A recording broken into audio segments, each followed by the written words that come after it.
मैं राजकुमार हूँ, संसदीय क्षेत्र बांसवाड़ा राजस्थान से। आज संविधान दिवस के उपलक्ष्य में जिस तरह से आज 75वीं सालगिरह मनाई जा रही है संविधान की, लेकिन संविधान के अंदर आदिवासियों के हितों के लिए 5वीं अनुसूची का प्रावधान किया गया है, उसको आज तक धरातल पे लागू नहीं किया गया है।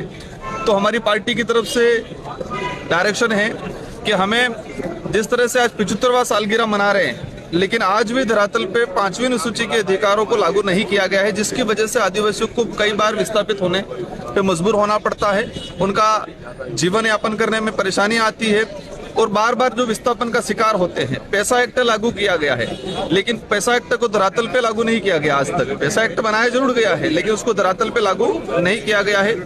देश के अंदर योजनाएं बनती है, योजनाएं जनसंख्या के हिसाब से बनती है। तो लंबे समय से जनगणना को लेकर जो डिमांड चल रही है, तो हमारी जो पार्टी की तरफ से डायरेक्शन है कि जल्दी से जल्दी जनगणना की जाए, ताकि हमारे देश की जो योजनाएं बन रही है, योजनाओं को एक सुव्यवस्थित तरीके से योजना बनाई जाए। तो हमारा आज विशेषकर हम लोग संविधान दिवस मना रहे हैं, लेकिन संविधान के 5वीं अनुसूची को लागू नहीं किया गया, जिससे पूरे देश के आदिवासी को, यहाँ दलित वो कहीं न कहीं चिंतित है और एक आस लगा के बैठा हुआ है कि 75 साल हो गए, लेकिन आज तक हमारे जो संविधान को धरातल पे लागू नहीं किया गया है। जिन समस्त मांगों को लेकर हम लोग ये प्रदर्शन कर रहे हैं। राजकुमार जी, आप खुद एक ट्राइबल कम्युनिटी से आते हैं, इस देश की राष्ट्रपति जो प्रथम नागरिक है वो भी ट्राइबल कम्युनिटी से आती है, तो क्या अपनी मांग को लेकर क्या आप राष्ट्रपति तक वो करेंगे? बिल्कुल, आपका सही सवाल है कि आज देश के सर्वोच्च पद पे एक आदिवासी राष्ट्रपति